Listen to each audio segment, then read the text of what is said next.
नमस्कार दोस्तों, कैसे हैं आप लोग। आशा करते हैं आप लोग अच्छे होंगे। और जहाँ तक आपको पता है कि मैं घटना चक्र पूर्वावलोकन के पॉलिटी सीरीज़ को लेकर आई हूँ, तो उसी के क्रम में हम लोग 11 टॉपिक कर चुके हैं। आज हमारा 12वां टॉपिक है। तो आज के हमारे टॉपिक का नाम है संघ और राज्य क्षेत्र। तो स्टार्ट करते हैं। थोड़ा सा शॉर्ट नोट्स है, पहले देख लेते हैं, फिर क्वेश्चन स्टार्ट करते हैं। भारतीय स्वतंत्रता अधिनियम 1947 के द्वारा दो स्वतंत्र और पृथक प्रभुत्व वाले देश भारत और पाकिस्तान का निर्माण किया गया। देशी रियासतों के समस्त 3 विकल्प प्रस्तुत किए गए कि भारत में शामिल हो, पाकिस्तान में शामिल हो या स्वतंत्र रहे। भारतीय सीमा के अंतर्गत 552 देशी रियासतें थीं, जिनमें 449 तो भारत में शामिल हो गई। शेष 3 जो हैं हैदराबाद, जूनागढ़ और कश्मीर ने भारत में शामिल होने से मना कर दिया था। कालांतर में हैदराबाद को पुलिस कार्रवाई के द्वारा,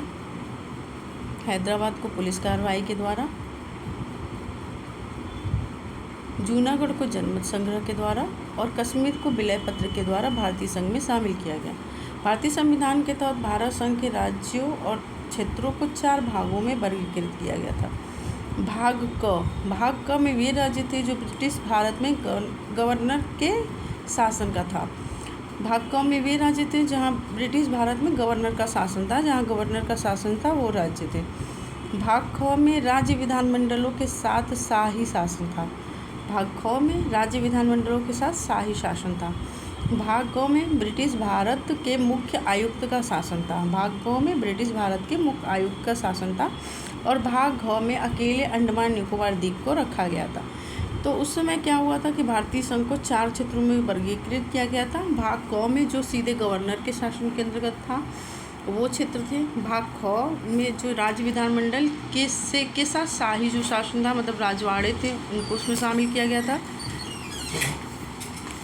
भाग ग में ब्रिटिश भारत के मुख्य आयुक्तों का जहाँ शासन था वो क्षेत्र थे। और भाग घ में अकेले अंडमान निकोबार को रखा गया था। संविधान के अनुच्छेद 1(1) के अनुसार भारत अर्थात इंडिया राज्यों का संघ होगा। क्या होगा? अनुच्छेद 1 में बोला गया है कि भारत अर्थात इंडिया मतलब राज्यों का संघ होगा। अनुच्छेद 2 में बोला है कि भारतीय संघ में नए राज्यों के प्रवेश या स्थापना की संसद की शक्ति, मतलब भारत के संघ में जो नए राज्यों का प्रवेश होगा या जो नए राज्यों की स्थापना होगी उसमें संसद की शक्ति है। उसमें संसद के द्वारा भारतीय संघ में नए राज्यों का हम प्रवेश या उनकी स्थापना कर सकते हैं। अनुच्छेद 3 में नए राज्यों के निर्माण और वर्तमान राज्यों के क्षेत्र सीमाओं या नामों में परिवर्तन करने की संसद की शक्ति। अनुच्छेद 3 में क्या है कि जो नए राज्यों का निर्माण करेंगे या जो वर्तमान राज्य उनके क्षेत्रों में सीमाओं में या नामों में परिवर्तन करने की संसद की शक्ति होगी। संसद जो है साधारण बहुमत से नए राज्यों का निर्माण कर सकती है। भारतीय संविधान संसद को यह अधिकार देता है कि वह नए राज्य बनाने, उसमें परिवर्तन करने, नाम बदलने, सीमा में परिवर्तन करने के संबंध में बिना राज्यों की अनुमति के कदम उठा सकती है। इस हेतु संविधान संशोधन को अनुच्छेद 368 के तहत संशोधन नहीं माना जाएगा। वर्तमान में भारतीय संघ में 28 राज्य और 8 संघ राज्य क्षेत्र हैं। संसद संविधान में संशोधन करके ही किसी भी भारतीय भूभाग को किसी अन्य देश को सौंप सकती है। जून 1948 में भारत सरकार ने S.K. धर की अध्यक्षता में भाषाई प्रांत आयोग की नियुक्ति की। इस आयोग ने अपनी रिपोर्ट दिसंबर 1948 में पेश की। आयोग ने राज्यों के पुनर्गठन भाषाई आधार की बजाय प्रशासनिक सुविधा के अनुसार किए जाने की सिफारिश की थी। दिसंबर 1948 में कांग्रेस द्वारा S.K. धर के कमीशन की अनुशंसा के अध्ययन करने हेतु JVP समिति का गठन किया, जिसमें जवाहरलाल नेहरू, वल्लभ भाई पटेल और पट्टाभी सीतारामैया शामिल थे। अप्रैल 1949 में प्रस्तुत अपनी रिपोर्ट में समिति ने औपचारिक रूप से अस्वीकार किया कि राज्यों के पुनर्गठन में भाषा आधार होनी चाहिए। हालांकि पोट्टी श्रीरामुलु की 58 दिनों की भूख हड़ताल के बाद मृत्यु के कारण 1 अक्टूबर 1953 को भारत सरकार द्वारा भाषा के आधार पर आंध्र प्रदेश राज्य का गठन किया गया।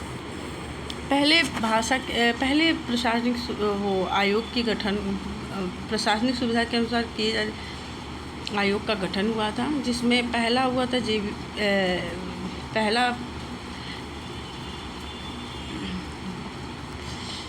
SK धर की अध्यक्षता में पहला हुआ था, जिसमें उन्होंने जून 1948 में समिति का गठन हुआ था और दिसंबर में उन्होंने अपना रिपोर्ट पेश किया था, जिसमें बोला गया था कि भाषा के आधार पर राज्यों का पुनर्गठन नहीं होना चाहिए। दूसरी समिति बनी थी JVP समिति, जिसमें जवाहरलाल नेहरू, वल्लभ भाई पटेल और पट्टाभी सीतारामैया थे। इन्होंने भी औपचारिक रूप से इन्होंने भाषा के आधार पर राज्य के पुनर्गठन को अस्वीकार कर दिया था। लेकिन पोट्टी श्रीरामुलु के 58 दिनों की भूख हड़ताल के बाद मृत्यु के कारण 1 अक्टूबर 1953 को आंध्र प्रदेश को भाषा के आधार पर गठित किया गया या भाषा के आधार पर गठन होने वाला पहला राज्य बना था। आंध्र प्रदेश भाषा के आधार पर गठित होने वाला स्वतंत्र भारत का पहला राज्य बना था। इससे पूर्व ब्रिटिश भारत में 1 अप्रैल 1936 को भाषा के आधार पर प्रथम प्रांत के रूप में उड़ीसा प्रांत का गठन किया गया था। भाषा के आधार पर मतलब स्वतंत्रता से पहले हुआ था ब्रिटिश भारत में 1 अप्रैल 1936 को भाषा आधारित प्रांत के रूप में उड़ीसा प्रांत का गठन किया गया था। स्वतंत्रता के पश्चात जस्टिस फजल अली की अध्यक्षता में एक राज्य पुनर्गठन आयोग का गठन किया गया। वर्ष 1953 में हुआ था इस आयोग का गठन। इस आयोग के 2 अन्य सदस्य थे, KM पडिक्कर और HN कुजरू। आयोग की कुछ अनुशंसाओं को राज्य पुनर्गठन अधिनियम 1956 में लागू किया गया। देख लेते हैं दोस्तों कब कौन सा राज्य का गठन हुआ है।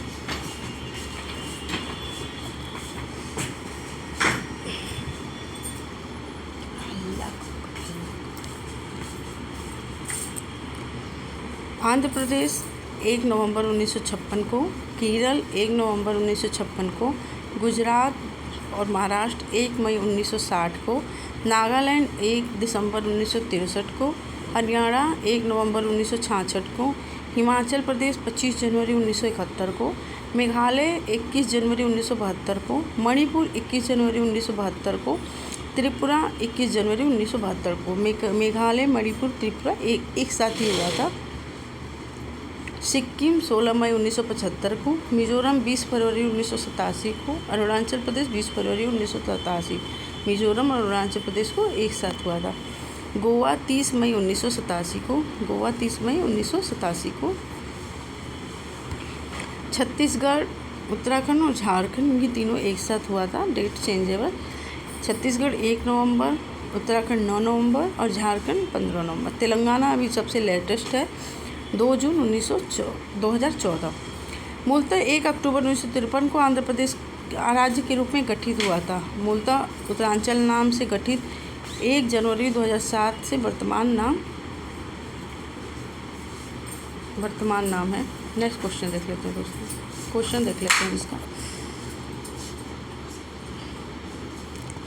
संघ और उसके अधिकार के क्षेत्र के संबंध में निम्नलिखित कथनों पर विचार कीजिए।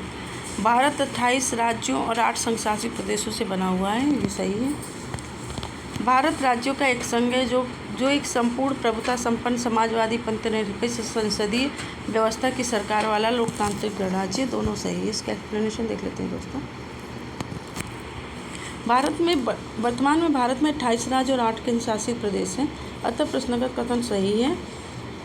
भारतीय संविधान के अनुच्छेद 1 के अनुसार भारत अर्थात इंडिया राज्यों का संघ होगा। संविधान की प्रस्तावना के तहत भारत को संपूर्ण प्रभुता संपन्न समाजवादी पंथनिरपेक्ष लोकतंत्रात्मक गणराज्य निर्धारित किया गया है। साथ ही भारत में सरकार की संसदीय व्यवस्था को अपनाया गया है। इस प्रकार 2 भी सही है। नेक्स्ट क्वेश्चन देख लेते हैं। संविधान में हमारे राष्ट्र का उल्लेख किन किन नामों से किया गया है? तो भारत अर्थात इंडिया। संविधान में हमारे राष्ट्र का उल्लेख 2 नामों भारत तथा इंडिया के रूप में किया गया है। अनुच्छेद 1 के उल्लेख करता है कि भारत अर्थात इंडिया राज्यों का संघ होगा। नेक्स्ट क्वेश्चन देख लेते हैं। संविधान के प्रथम अनुच्छेद के अनुसार भारत क्या है? राज्यों का संघ है। भारत क्या है? राज्यों का यूनियन है, यूनियन ऑफ स्टेट। संविधान के अनुच्छेद 1 में निर्धारित किया गया है कि भारत अर्थात इंडिया राज्यों का संघ यूनियन होगा। भारत के राज्य क्षेत्र में राज्यों के राज्य क्षेत्र, संघ राज्य क्षेत्र या ऐसे अन्य राज्य क्षेत्र जो अर्जित किए जाएं समाविष्ट होंगे। राज्यों और संघ राज्य क्षेत्रों के नाम तथा प्रत्येक के अंतर्गत आने वाले राज्य क्षेत्र का वर्णन संविधान की प्रथम अनुसूची में किया गया है। संविधान के निम्नलिखित में से किस प्रावधानों के अंतर्गत भारतीय संसद को नया राज्य बनाने का अधिकार है? तो भारतीय संसद को नया राज्य बनाने का अधिकार अनुच्छेद 3 के तहत है। भारतीय संविधान का अनुच्छेद 3 के तहत नए राज्यों के निर्माण, उनके क्षेत्रों, सीमाओं और नामों में परिवर्तन का अधिकार भारतीय संसद में निहित है, जबकि अनुच्छेद 1 के तहत संघ का नाम तथा राज्य क्षेत्र है के तहत संघ का नाम और राज्य क्षेत्र है, और अनुच्छेद 2 के तहत भारतीय संघ में नए राज्यों के प्रवेश और स्थापना की शक्ति संसद को है। अनुच्छेद 3 के तहत नए राज्यों के निर्माण, उनके क्षेत्रों, सीमाओं और नामों में परिवर्तन का अधिकार है भारतीय संसद को है। अनुच्छेद 1 के तहत भारत अर्थात इंडिया राज्यों का संघ है, और अनुच्छेद 2 के तहत भारतीय संघ में नए राज्यों के प्रवेश और स्थापना की शक्ति संसद के पास होगी। नेक्स्ट क्वेश्चन देख लेते हैं।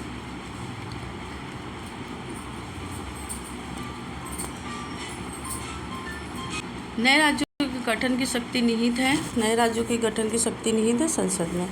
नेक्स्ट क्वेश्चन देख लेते हैं। भारत के संविधान के अंतर्गत निम्नलिखित में से किसको राज्यों की सीमाओं को परिवर्तित करने की शक्ति है? तो संसद को है दोस्तों।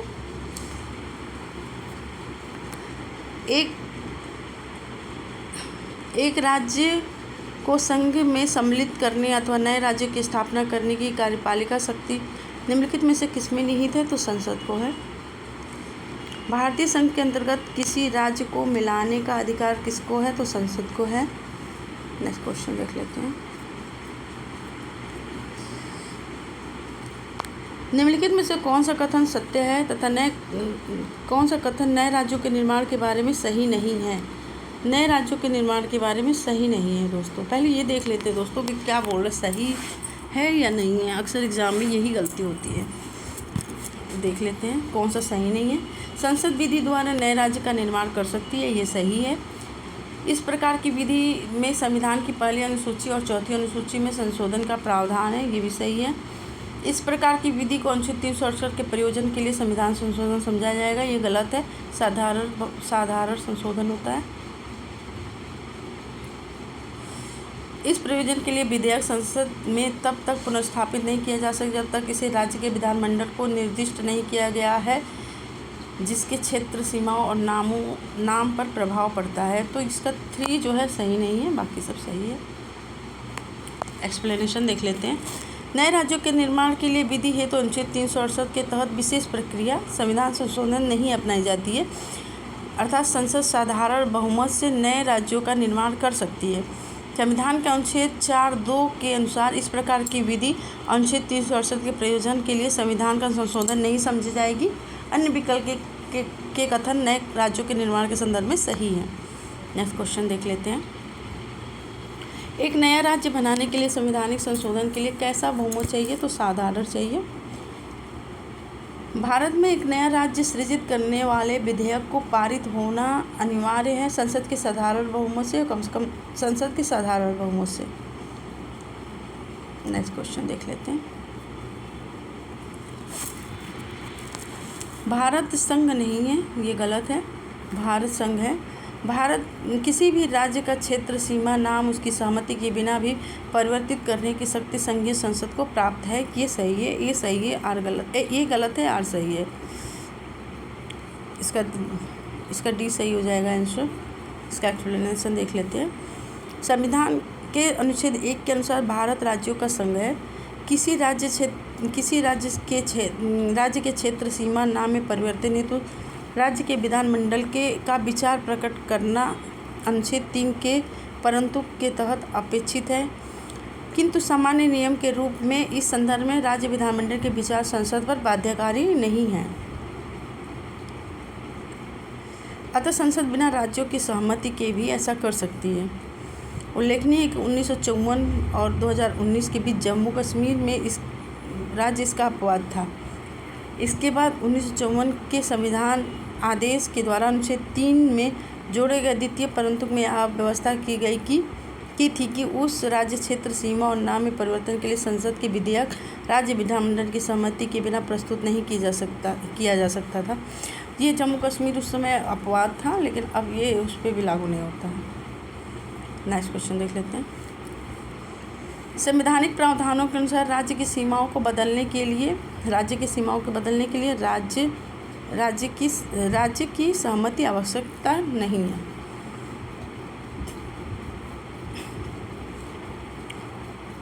नीचे दो कथन हैं जिसमें एक को अभिकरण ए और दूसरे को कारण आर कहा गया है। अभिकरण ए में मतलब किसी राज्य की सीमा बदलने की सिफारिश राष्ट्रपति संसद को देता है और इसके लिए राष्ट्रपति संबंधित राज्य के विधानमंडल द्वारा उस प्रस्ताव पर विचार एक खास अवधि के भीतर प्राप्त करते हैं। राष्ट्रपति को उस राज्य के विधानमंडल का प्रस्ताव मानना अनिवार्य नहीं है। इसमें आंसर देख लेते हैं दोस्तों क्या है इसका।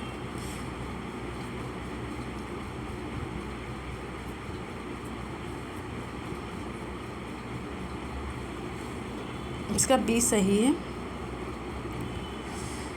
किसी भी राज्य की सीमा बदलने की सिफारिश राष्ट्रपति संसद को देता है और इसके लिए राष्ट्रपति संबंधित राज्य के विधानमंडल द्वारा उस प्रस्ताव पर विचार एक खास अवधि के भीतर प्राप्त करते हैं। राष्ट्रपति को उस राज्य विधानमंडल का प्रस्ताव मानना अनिवार्य नहीं है। ये तो सही है, दोनों सही हैं, व्याख्या नहीं कर रहा है। एक्सप्लेनेशन देख लेते हैं इसका।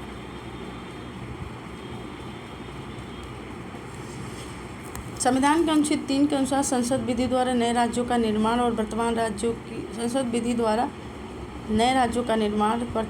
के क्षेत्रों, सीमाओं और नामों में परिवर्तन कर सकती है।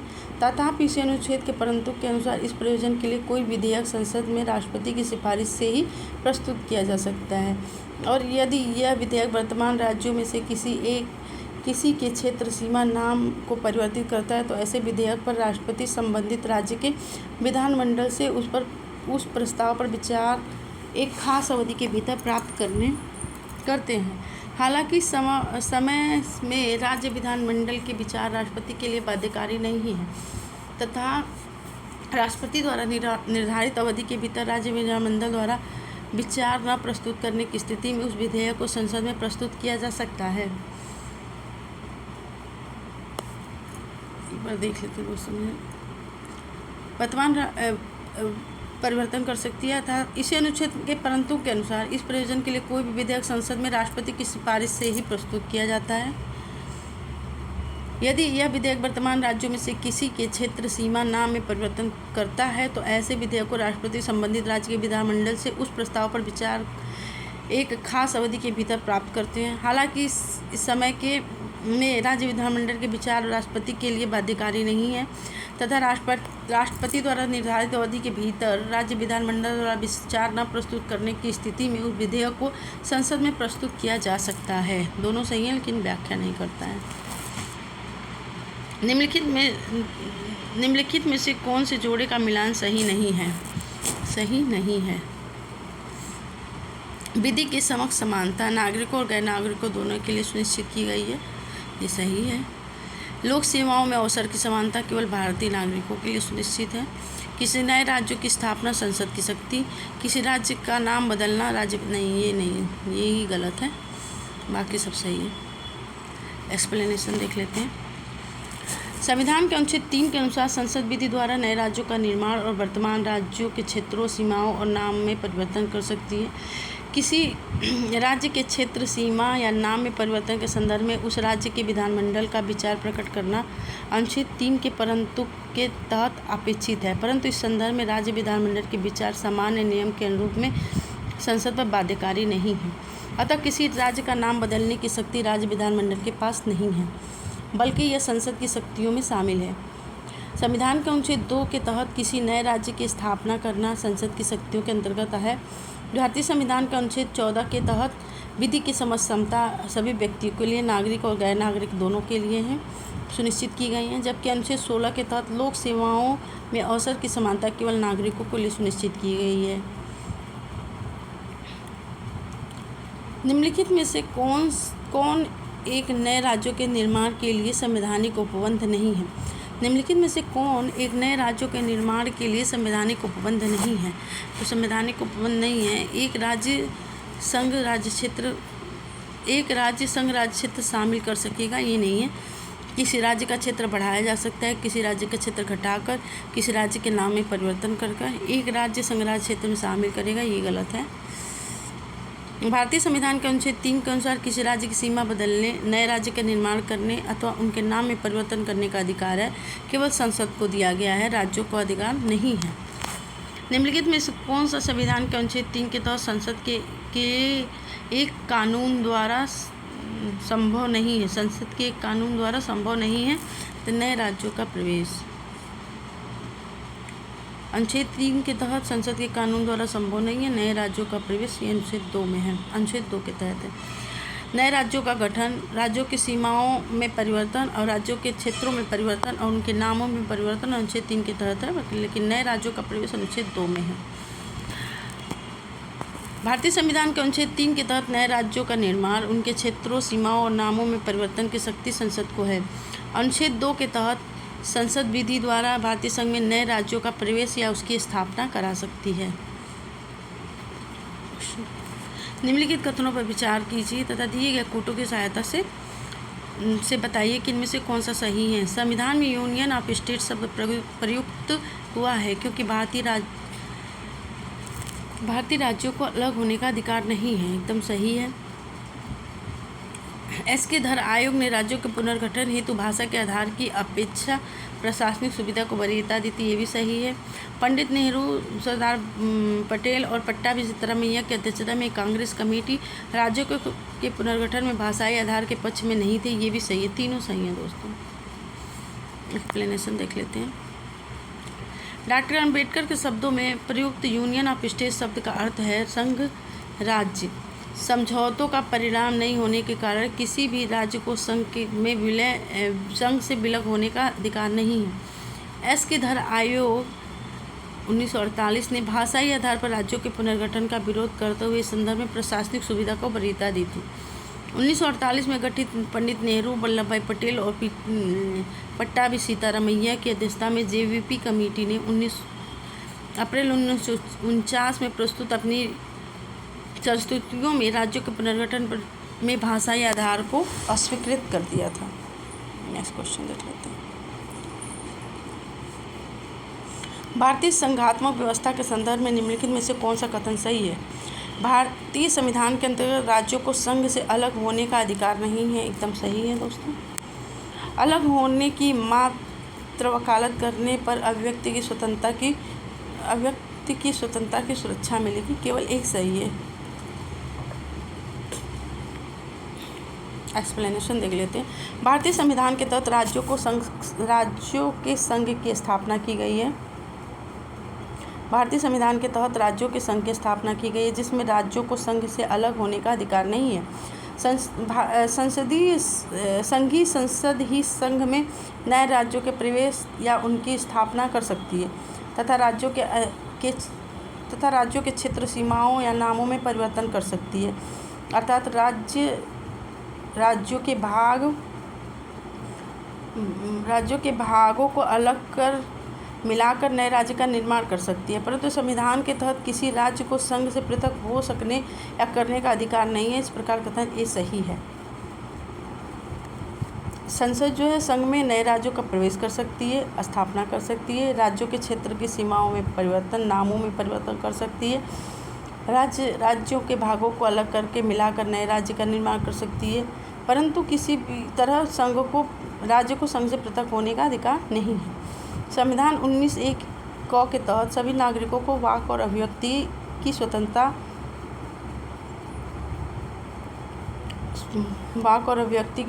मूल अधिकार प्राप्त है, परंतु अनुच्छेद 19(2) के तहत इस अधिकार का प्रयोग भारत की प्रभुता और अखंडता और राज्य की सुरक्षा, विदेशी राज्यों के साथ मैत्रीपूर्ण संबंध, लोक व्यवस्था, शिष्टाचार या सदाचार के हित में अथवा न्यायालय अवमानना, मानहानि या अपराध उद्दीपन के संबंध में युक्त निर्बंधन राज्य विधि द्वारा आरोपित कर सकता है। मतलब वाक और अभिव्यक्ति की स्वतंत्रता है, परंतु ऐसी स्वतंत्रता का अगर भारत की प्रभुता, अखंडता और राज्य की सुरक्षा, विदेशी राज्यों के साथ किसी तरह के महत्वपूर्ण संबंध, लोक व्यवहार, शिष्टाचार या सदाचार या न्यायालय की अवमानना, मानहानि या फिर अपराध उद्दीपन आदि के संबंध में होता है तो हम उस पर आपकी वाक और अभिव्यक्ति की स्वतंत्रता पर रोक लगा सकते हैं। तदनुसार भारत से अलग होने की मात्र वकालत करना भी संबंधित विधि के तहत अपराध माना जा सकता है। भारत से अलग होने की मात्र वकालत करना भी संबंधित विधि के तहत भारतीय न्याय संहिता की धारा 152 के तहत अपराध माना जा सकता है। हालांकि श्रेया सिंघल बनाम भारत संघवाद 2015 में सर्वोच्च न्यायालय ने अभिव्यक्ति और स्वतंत्रता के दायरे को स्पष्ट करते हुए चर्चा या वकालत के उकसावे के स्तर तक पहुंचने पर ही उस पर अनुच्छेद 19(2) के तहत विधि द्वारा प्रतिबंध लगाया जा सकता है। ये है श्रेया सिंघल बनाम भारत संघवाद में सर्वोच्च न्यायालय ने बोला कि अभिव्यक्ति की स्वतंत्रता के दायरे को स्पष्ट करते हुए बताया कि चर्चा या वकालत के उकसावे के स्तर पर पहुंचने पर ही उस पर अनुच्छेद 19(2) के तहत विधि द्वारा प्रतिबंध लगाया जा सकता है। नेक्स्ट क्वेश्चन देख लेते हैं। राज्य पुनर्गठन आयोग 1 नवंबर 1956 को कितने राज्य तथा कितने संघ राज्य बनाए थे? तो 14 राज्य और 6 संघ शासित प्रदेश थे दोस्तों उस समय। स्वतंत्रता के इसका एक्सप्लेनेशन देख लेते हैं। स्वतंत्रता के पश्चात नए राज्यों के निर्माण के लिए फजल अली की अध्यक्षता में एक राज्य पुनर्गठन आयोग का गठन हुआ, जिसकी सिफारिश के आधार पर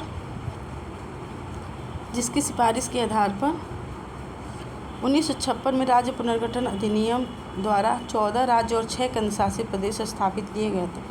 आंध्र राज्य स्वतंत्रता के पश्चात भाषा के आधार पर गठित हुआ था। आंध्र प्रदेश स्वतंत्रता के पश्चात भाषा के आधार पर गठित होने वाला पहला राज्य था। ये 1 अक्टूबर 1956 को गठित हुआ था, 1953 को गठित हुआ था, सॉरी। नेक्स्ट क्वेश्चन देख लेते हैं। राज्य पुनर्गठन अधिनियम 1956 के अनुसार कितने राज्य और कितने केंद्र शासित प्रदेश थे? तो 14 राज्य और 6 केंद्र शासित प्रदेश थे। 1956 के राज्य पुनर्गठन अधिनियम द्वारा कितने राज्य और संघ शासित प्रदेश थे? तो 14 राज्य और 6 संघ शासित प्रदेश थे। भारत में कितने राज्य और संघीय प्रदेश थे? तो भारत में कितने राज्य और संघीय प्रदेश हैं? तो अभी 28 राज्य और 28 और 8 संघ शासित प्रदेश हैं, तो इनमें से कोई नहीं। प्रश्नकाल के दौरान संविधान की प्रथम अनुसूची के अनुसार भारत में 28 राज्य और 7 संघ राज्य क्षेत्र थे। 2 जून 2014 को तेलंगाना राज्य के गठन के पश्चात भारत में कुल 29 राज्य और 7 संघ राज्य क्षेत्र हुए थे। तेलंगाना के जब 2 जून 2014 को तेलंगाना बना तब 29 राज्य और 7 संघ राज्य क्षेत्र प्रदेश हो गए थे। किंतु जम्मू कश्मीर और लद्दाख को संघ राज्य क्षेत्र घोषित किए जाने के उपरांत कुल 28 राज्य और 9 संघ राज्य क्षेत्र हो गए। तत्पश्चात दादर नागर हवेली और दमन दीव का एकीकरण करने के पश्चात संघ राज्य क्षेत्रों की संख्या 26 जनवरी 2020 में 8 हो गई। अतः वर्तमान में 28 राज्य और 8 संघ शासित प्रदेश हैं। तेलंगाना राज्य बन जाने के बाद भारत में राज्यों की संख्या हो गई थी 29। 2 जून 2014 को तेलंगाना राज्य के गठन के बजाय भारत में राज्यों की संख्या 29 हो गई थी, लेकिन जम्मू कश्मीर को संघ राज्य क्षेत्र में विभाजन हो जाने के बाद वर्तमान में राज्यों की संख्या 28 हो गई थी। फिर दादर नागर हवेली और दमन दीव के विलय के बाद संघ राज्य क्षेत्रों की संख्या 8 हो गई थी। भारत में कितने संघ शासित प्रदेश हैं? तो 8 हैं। निम्नलिखित में से कौन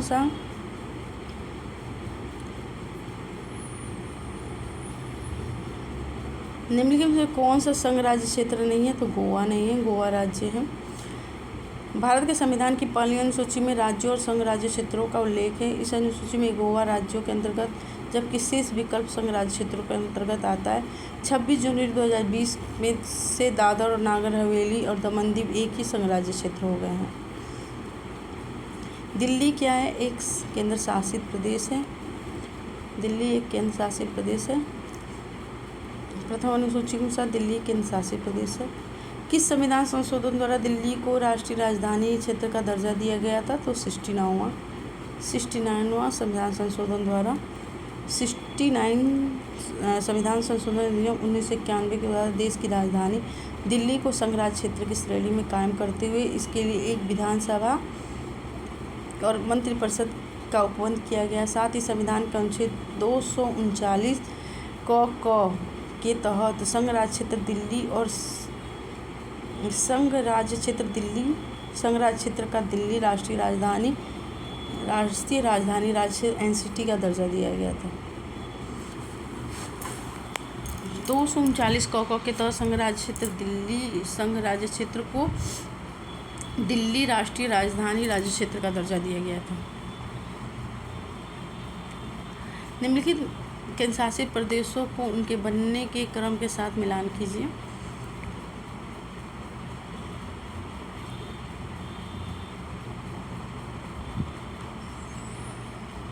लक्षद्वीप 1956, दमनदीप 1962, चंडीगढ़ 1966, दादर नगर हवेली 1961। 4, 3, 2, 1 इसका आंसर देख लेते हैं। आंसर 20 का सही है। 4, 3, 2, 1 इसका बी आंसर सही है। एक्सप्लेनेशन देख लेते हैं दोस्तों। 1 नवंबर 1956 को राज्य पुनर्गठन के तहत लक्काद्वीप, मिनिकॉय और अमीन द्वीप समूह को पृथक केंद्र शासित प्रदेश बनाया गया, जिसे 1 नवंबर 1973 को लक्षद्वीप नाम दिया गया था। 1 नवंबर 1973 को लक्षद्वीप नाम दिया गया था। दिसंबर 1961 में गोवा, दमन दीव और को पुर्तगाली आधिपत्य से भारतीय क्षेत्र में सम्मिलित किया गया तथा मार्च 1962 को संसद द्वारा अधिनियमित 12वें संविधान संशोधन अधिनियम 1962 में गोवा, दमन दीव को भूतलक्षी प्रभाव से 20 दिसंबर 1961 को केंद्र शासित प्रदेश का दर्जा दिया गया। वर्ष 1987 को गोवा को राज्य का दर्जा दिया गया तथा दमन और दीव को केंद्र शासित प्रदेश बनाया गया था। पहले 61 में इन दोनों को केंद्र शासित प्रदेश बनाया गया था पुर्तगालियों से उसको वो करवा के, और फिर उसके बाद 1987 में गोवा को राज्य का दर्जा दे दिया गया था। पंजाब पुनर्गठन अधिनियम 1966 द्वारा 1 नवंबर 1966 को चंडीगढ़ को पंजाब और हरियाणा दोनों राज्यों की संयुक्त राजधानी के साथ साथ केंद्र शासित प्रदेश बनाया गया था। 10वें संविधान संशोधन अधिनियम 1961 द्वारा 11 अगस्त 1961 से दादर और नागर हवेली को केंद्र शासित प्रदेश। 10वें संविधान संशोधन अधिनियम 1961 द्वारा 11 अगस्त 1961 से दादर नागर हवेली को केंद्र शासित प्रदेश के रूप में भारत संघ में शामिल किया गया था। उपयुक्त विवेचन के आधार पर प्रश्नगत विकल्पों में निकटतम उत्तर विकल्प बी से प्राप्त हो रहा है। नेक्स्ट क्वेश्चन देख लेते हैं।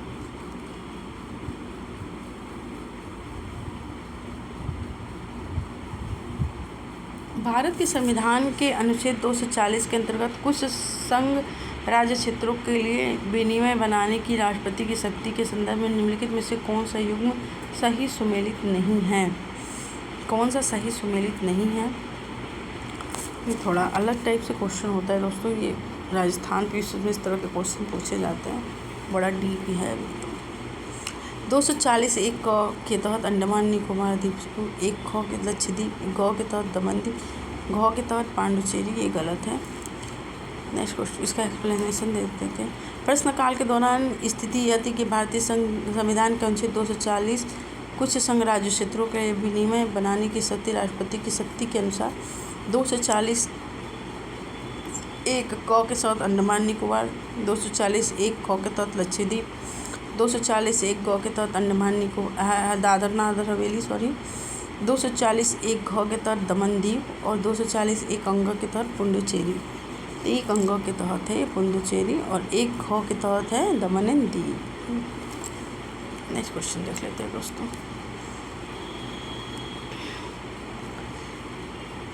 एक्सप्लेनेशन देख लेते हैं। संघ राज्य क्षेत्रों की शांति, प्रगति और सुशासन के लिए विनिमय बना सकेगा। संघ राज्य क्षेत्र की शांति, प्रगति और सुशासन के लिए नियम बना सकता है। प्रश्नगत विकल्प डी में अनुच्छेद 1 घ पुडुचेरी दिया गया है, जो गलत है। वर्तमान में दादर नागर हवेली और दमनदीव दमन द्वीप है। अधिनियम 2019 के अनुसार अनुच्छेद 240(1) ग के तहत दादर और नागर हवेली और दमन और दीव को स्थापित किया गया है, जबकि अनुच्छेद 240(1) घ के तहत को विलोपित किया गया है।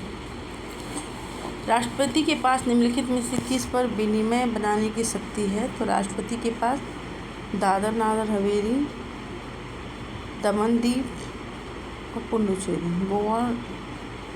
गोवा तो राज्य हो जाएगा। दादर नागर हवेली, दमन दीव और पुडुचेरी, ये 1, 2, 4।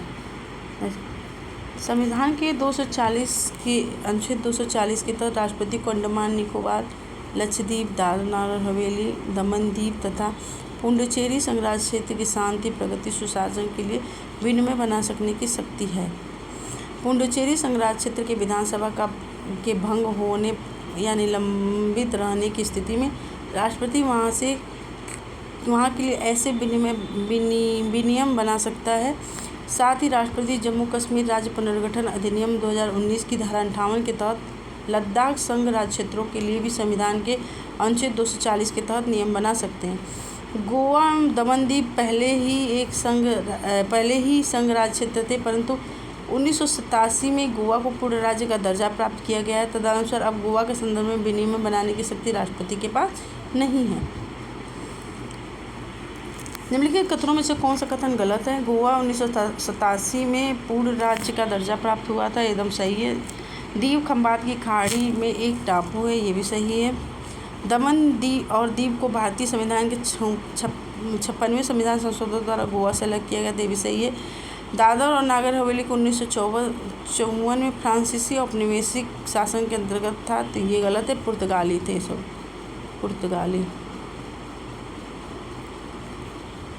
थे। एक्सप्लेनेशन देख लेते हैं इसका। डी सही है। दादर और नागर हवेली वर्ष 1954 में पुर्तगाली शासन के अधीन था, न कि फ्रांसीसी। अंतर्राष्ट्रीय न्यायालय के भारत के पक्ष में निर्णय के पश्चात दादर और नागर हवेली को भारत में मिला दिया गया।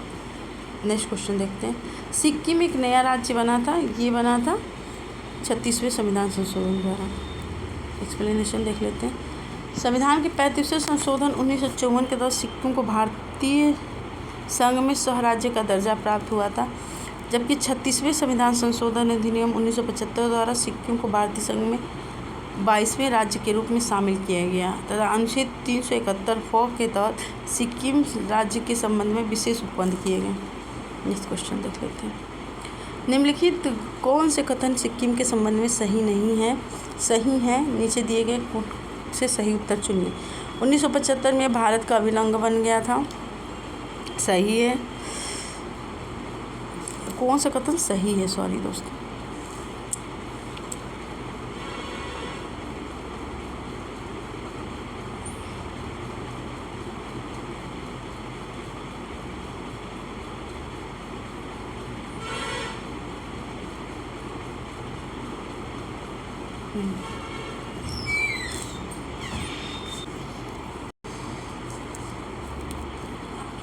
सिक्किम के संबंध में कौन सा कथन सही है? तो ये क्या है? 1975 में भारत का अभिन्न अंग बन गया था, ये भी सही है। इसे वनस्पति शास्त्रियों का स्वर्ग माना जाता है, ये भी सही है।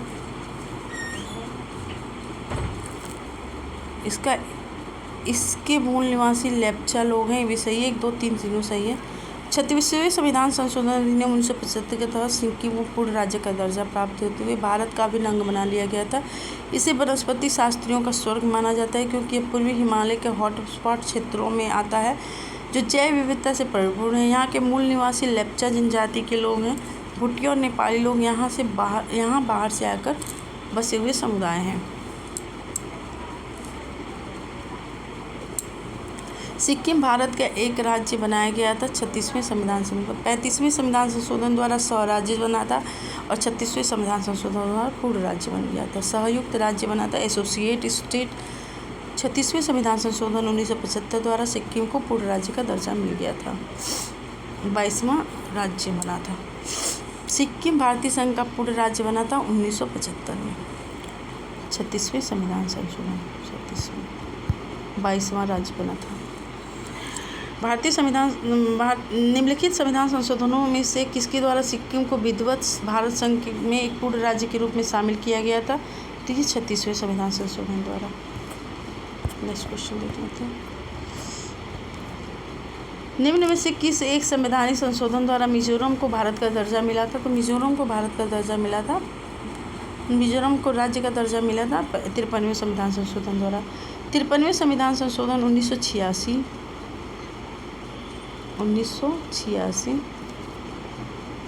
53 में 53वें संविधान संशोधन अधिनियम 1986 द्वारा मिजोरम को भारतीय संघ में पूर्ण राज्य का दर्जा मिला था। अनुच्छेद 371 जी के तहत मिजोरम राज्य के संदर्भ में विशेष उपबंध किए गए थे तथा 20 फरवरी 1987 को मिजोरम भारतीय संघ में शामिल 23वां राज्य बना था। सिक्किम 22वां और मिजोरम 23वां। नेक्स्ट क्वेश्चन देख लेते हैं। विचार कीजिए। अरुणाचल प्रदेश, नागालैंड, त्रिपुरा एक किले से राजधानी का नाम पड़ा और राज्य में से 2 राष्ट्रीय नेशनल पार्क हैं। यह राज्य एक संविधान संशोधन अधिनियम के आधार पर अस्तित्व में आया था। प्रारंभ में यह भाग पार्ट सी राज्य था। 1956 में राज्यों का पुनर्गठन होने के पश्चात केंद्र शासित राज्य क्षेत्र बना और बाद में इसे पूर्ण राज्य का दर्जा मिला था। एक किले से राजधानी का नाम पड़ा ईटानगर।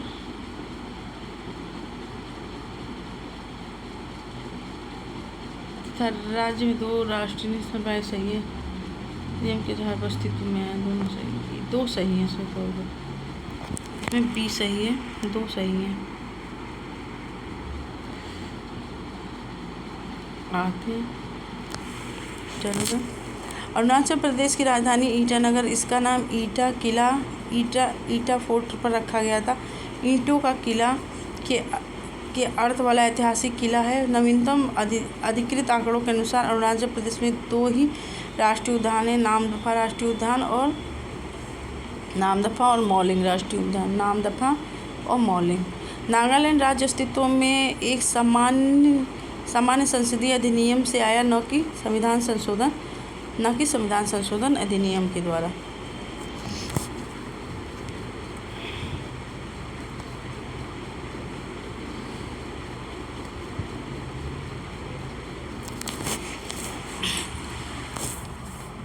न कि संविधान संशोधन अधिनियम के द्वारा। तो ये दूसरा गलत था, सामान्य संसदीय अधिनियम के द्वारा आया था। 1949 में भारत संघ में विलय के बाद त्रिपुरा भाग ग का राज्य था। नवंबर 1956 के राज्यों के पुनर्गठन के बाद एक केंद्र शासित प्रदेश बना। त्रिपुरा को उत्तर पूर्वी क्षेत्र पुनर्गठन अधिनियम 1971 के तहत 21 जनवरी 1972 को पूर्ण राज्य का दर्जा प्राप्त हुआ था। इसमें ये जो है संविधानिक साधारण होगा, ये सही है और ये सही है।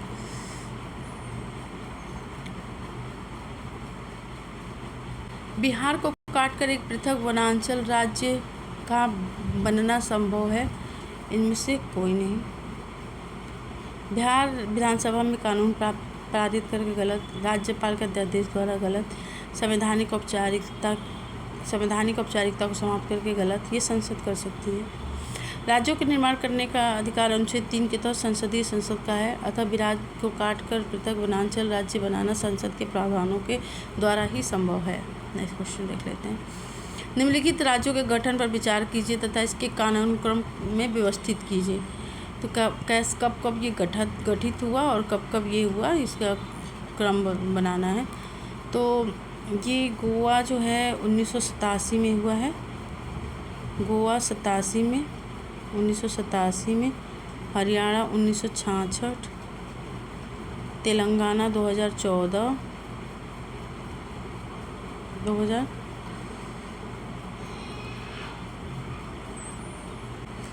तेलंगाना 2014, हरियाणा 1966, झारखंड 2000। एक बार मिला लेते हैं दोस्तों। सबसे पहले 4 1 2 3, 4 1 2 3, 4 1 3 2, सॉरी 4 1 3 2, 4 1 3 2। देख लेते हैं एक्सप्लेनेशन। गोवा 30 मई 1987, तेलंगाना 2 जून 2014, झारखंड 15 नवंबर 2000 और हरियाणा 1 नवंबर 1966। निम्नलिखित भारतीय राज्यों का उनके निर्माण के अनुसार कालक्रम बनाइए तथा अंत में दिए गए कूट का प्रयोग करते हुए सही उत्तर का चयन कीजिए। छत्तीसगढ़ 2000, झारखंड 2000, सिक्किम 1975 और अरुणाचल प्रदेश 1987। 4 2 1 3, 4 2 1 3 भी सही है इसका।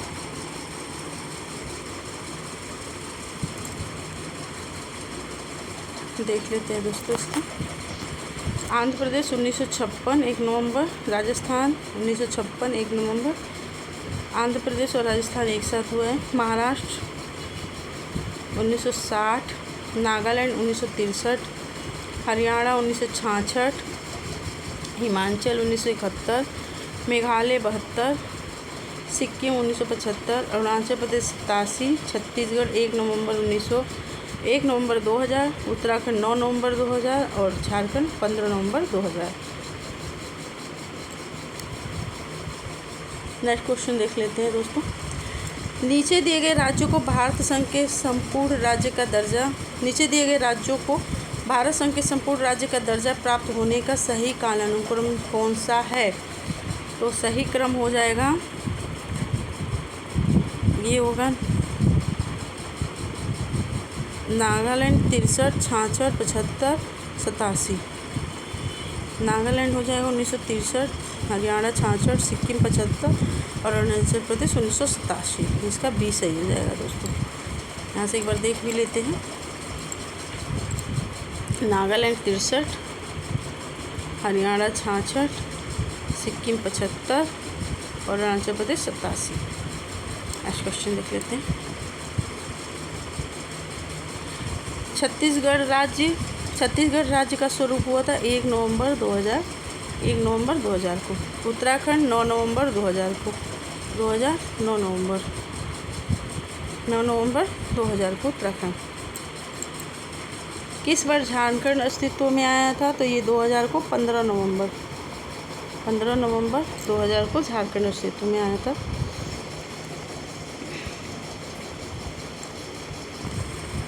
निम्न राज्यों के सृजन वर्ष 1960 के बाद हुआ था। उनके गठन के आरोही कालानुक्रम व्यवस्थित कीजिए और अपना उत्तर दीजिए। तो एक को देखते हैं। 1975, 1966, 63, मेघालय 1972।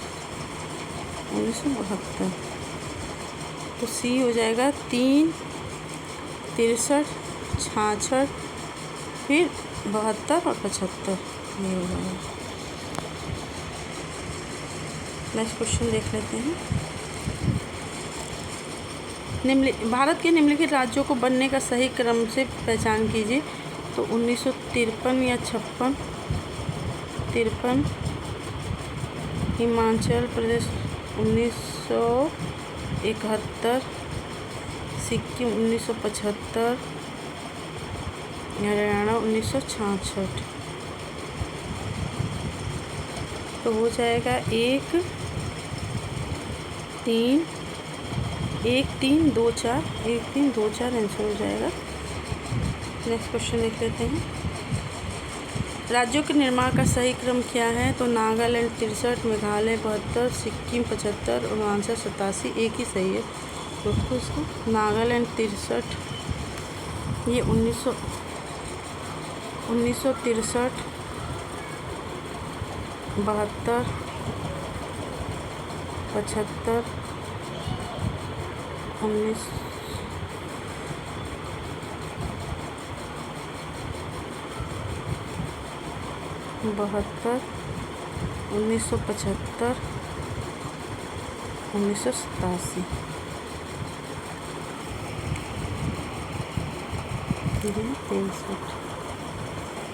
नेक्स्ट क्वेश्चन, इसका ए सही है दोस्तों। नेक्स्ट क्वेश्चन देखते हैं। निम्नलिखित राज्यों के निर्माण का सही अवरोही क्रम क्या है, बड़े से छोटा? तो ये हो जाएगा हरियाणा 1966, महाराष्ट्र 1960 होगा, 1960, राजस्थान 1900, राजस्थान का एक बार हम लोग देख लेते हैं दोस्तों। राजस्थान 1956, महाराष्ट्र 1960 का सही है, राजस्थान 1956, राजस्थान ये 1960, 1960, 1966 जी इसका सही है। नेक्स्ट क्वेश्चन देख लेते हैं। सूचियों को सूची 2 से सुमेलित कीजिए तो सूचियों को दिए गए कूटों से सही उत्तर दीजिए। तो नागालैंड जो हो जाएगा, नागालैंड 1963, 1963, झारखंड 2000, तेलंगाना 2014, सिक्किम 2075, 1975। इसका ऑप्शन गलत दिया दोस्तों। इसका एक्सप्लेनेशन देख लेते हैं। नागालैंड 1963, झारखंड 2000, तेलंगाना 2014, सिक्किम 1975। नेक्स्ट क्वेश्चन देख लेते हैं।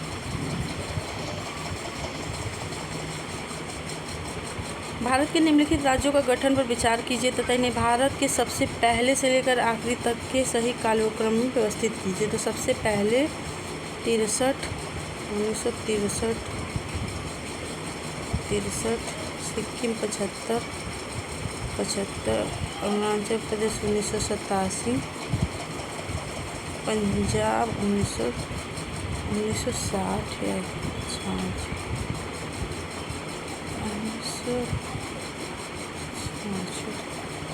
पंजाब का याद नहीं आ रहा है दोस्तों, इसमें क्या होगा? 3142 से सही ऑप्शन हो जाएगा। 3142, 3142। नागालैंड 63 में 16वां राज्य, पंजाब 1966 में, सिक्किम 1975 में और अरुणाचल प्रदेश 1987 में। किस राज्य का गठन 1948 में हुआ था? 1948 में किसी राज्य का गठन नहीं हुआ था दोस्तों। स्टेट का इस आधार पर विकल्प में कोई विकल्प नहीं है। इस प्रश्न के अंग्रेजी संस्करण में राज्यों के लिए स्टेट शब्द का प्रयोग हुआ है। इस आधार पर दिए गए विकल्पों में कोई विकल्प सही नहीं है, परंतु यदि राज्य का प्रोविंस लिया जाए तो वर्ष 1948 में गठित राज्य हिमाचल प्रदेश होगा। प्रोविंस और स्टेट बनने की सूची इस प्रकार है। पश्चिम बंगाल 1947 में प्रोविंस बना, 1950 में राज्य बना। असम 15 अगस्त 1947 में, ये सब पहले प्रोविंस थे। पश्चिम बंगाल, असम, पंजाब और हिमाचल प्रदेश, और ये सब 26 जनवरी 1950 को राज्य बने थे। हिमाचल प्रदेश 1971 को बना था। निम्नलिखित में से एक कथन असत्य है, बताइए। मैसूर राज्य का नया नाम तमिलनाडु रखा गया। गोवा को दमनदीप से अलग किया गया। बम्बई राज्य गुजरात और महाराष्ट्र में विभाजित किया गया। बम्बई राज्य गुजरात और महाराष्ट्र में विभाजित किया गया। हिमाचल प्रदेश पहले संघ शासित प्रदेशों सूची में था। तो एक बार क्वेश्चन देख लेते हैं क्या है।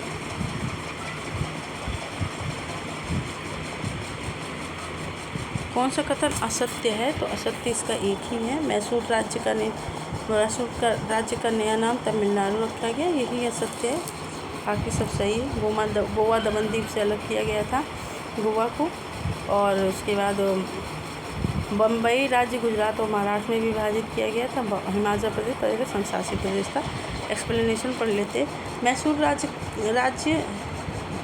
अधिनियम 1973 के द्वारा मैसूर राज्य का नया नाम कर्नाटक किया गया। अच्छा, एक असत्य है। गोवा, दमन और दीव पुनर्गठन अधिनियम 1987 के द्वारा गोवा को अलग किया गया। बम्बई पुनर्गठन अधिनियम 1960 के तहत बम्बई राज्य को गुजरात और महाराष्ट्र में विभाजित किया गया। 1960 द्वारा बम्बई और गुजरात एवं महाराष्ट्र में विभाजित किया गया था बम्बई राज्य को। तथा हिमाचल प्रदेश अधिनियम 1970 के तहत हिमाचल को संघ राज्य क्षेत्र का तथा 25 जनवरी 1971 को राज्य का दर्जा दिया गया था। तो तीनों कथन सत्य है। हिमाचल जो है 1 नवंबर 1956 को संघ राज्य क्षेत्र बनाया गया था। भाषा के आधार पर राज्यों का गठन हेतु राज्य पुनर्गठन आयोग की स्थापना हुई थी। भाषा के आधार पर राज्यों के गठन हेतु राज्य पुनर्गठन आयोग की स्थापना, ये तो राज्य पुनर्गठन आयोग की स्थापना, इसका ऑप्शन ही गलत है दोस्तों। इसका एक्सप्लेनेशन देख लेते हैं।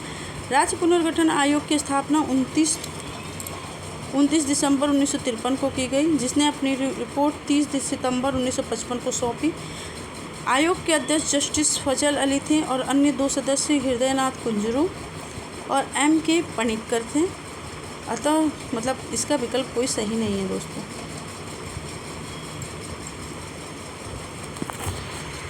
निम्नलिखित में से कौन फजल अली आयोग के सदस्य थे? तो फजल अली आयोग के सदस्य थे पणिक्कर और कुंजरू, 2 और 4। फजल अली आयोग राज्य पुनर्गठन आयोग 1953 के द्वारा अध्यक्ष न्यायमूर्ति फजल अली और सदस्य में K.M. पणिक्कर और H.N. कुंजरू थे। K.T. शाह और B. पट्टाभी सीतारामैया इस आयोग के सदस्य नहीं थे। अगस्त 1953 में भारत सरकार द्वारा गठित किए गए राज्य पुनर्गठन आयोग के निम्नलिखित में से कौन सदस्य थे? तो सदस्य थे पणिक्कर। कौन सदस्य थे? तो इसका ऑप्शन देख लेते हैं।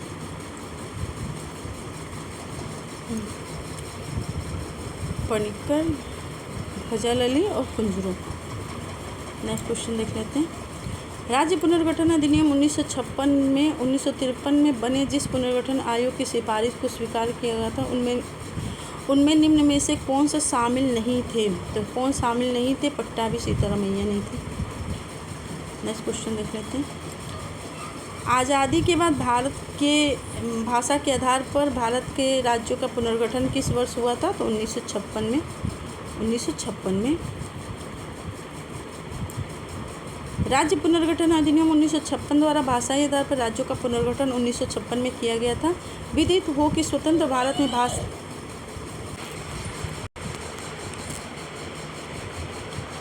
सर्वप्रथम आंध्र प्रदेश को पृथक राज्य के रूप में सृजन हुआ। आंध्र प्रदेश का पृथक राज्य के रूप में सृजन वर्ष 1953 में हुआ था। इससे पूर्व ब्रिटिश भारत में 1 अप्रैल 1936 को भाषा आधारित प्रथम प्रांत के रूप में उड़ीसा का गठन हुआ था। भाषाई आधार पर राज्यों का पुनर्गठन किस वर्ष हुआ था? तो 1956 में। नेक्स्ट क्वेश्चन देख लेते हैं।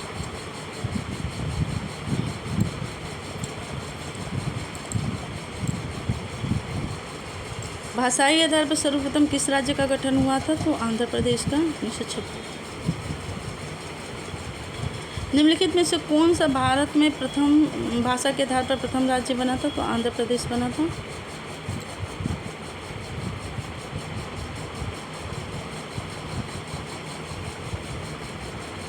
आंध्र प्रदेश एक भाषा के रूप में राज्य बना था 1953 में।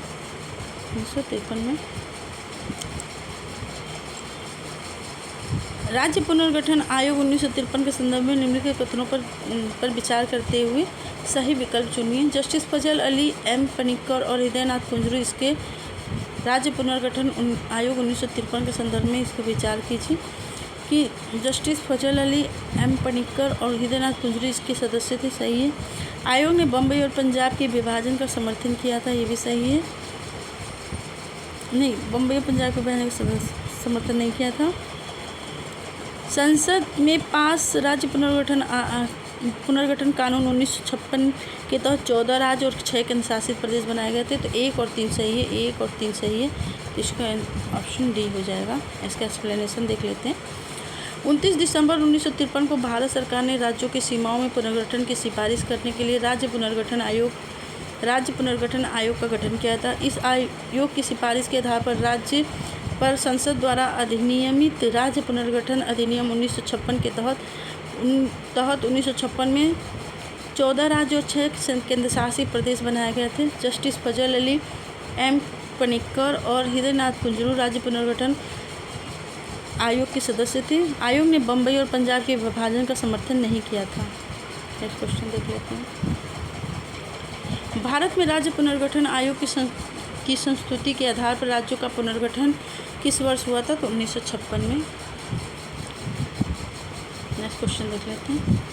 किस राज्य की राजधानी का नाम स्वतंत्रता प्राप्ति के बाद अभी तक नहीं बदला है? तो करीब करीब सभी की राजधानी का नाम बदल गया है, तो इसका कोई ऑप्शन नहीं होगा, कोई आंसर सही नहीं है। इसका एक्सप्लेनेशन पढ़ लेते हैं। स्वतंत्रता प्राप्ति के बाद आंध्र प्रदेश की राजधानी हैदराबाद का नाम अभी तक नहीं बदला था। तो 2 जून 2014 को तेलंगाना राज्य के निर्माण के बाद अगले 10 वर्षों से अधिक अवधि तक हैदराबाद की आंध्र प्रदेश और तेलंगाना की संयुक्त राजधानी बने रहने का प्रावधान था। आंध्र प्रदेश पुनर्गठन अधिनियम 2014 के तहत किया गया था। इस अवधि के बाद आंध्र प्रदेश की नई राजधानी होनी थी। वर्ष 2020 में आंध्र प्रदेश विधानसभा द्वारा पारित अधिनियम के तहत यहाँ 3 राजधानियाँ अमरावती विधायी राजधानी, विशाखापट्टनम कार्यकारी राजधानी और कुर्नूल न्यायिक राजधानी का प्रावधान किया गया था। परंतु नवंबर 1921 में राज्य सरकार द्वारा की गई घोषणा के अनुसार अभी अमरावती ही आंध्र प्रदेश की एकल राजधानी होगी। तमिलनाडु राज्य की राजधानी मद्रास का अद्यतन नाम चेन्नई हुआ। पश्चिम बंगाल की राजधानी कोलकाता का अद्यतन नाम कोलकाता हो गया। केरल की राजधानी त्रिवेंद्रम का नाम बदलकर तिरुवनंतपुरम हो गया। निम्नलिखित कथनों में से कौन सा कथन सत्य है? कांग्रेस के नागपुर सत्र 1920 के पश्चात प्रांतीय कांग्रेस समितियों का गठन भाषाई आधार पर किया गया था। प्रांतीय कांग्रेस समितियों का गठन भाषाई आधार पर किया गया था, ये सही है, ये सही है।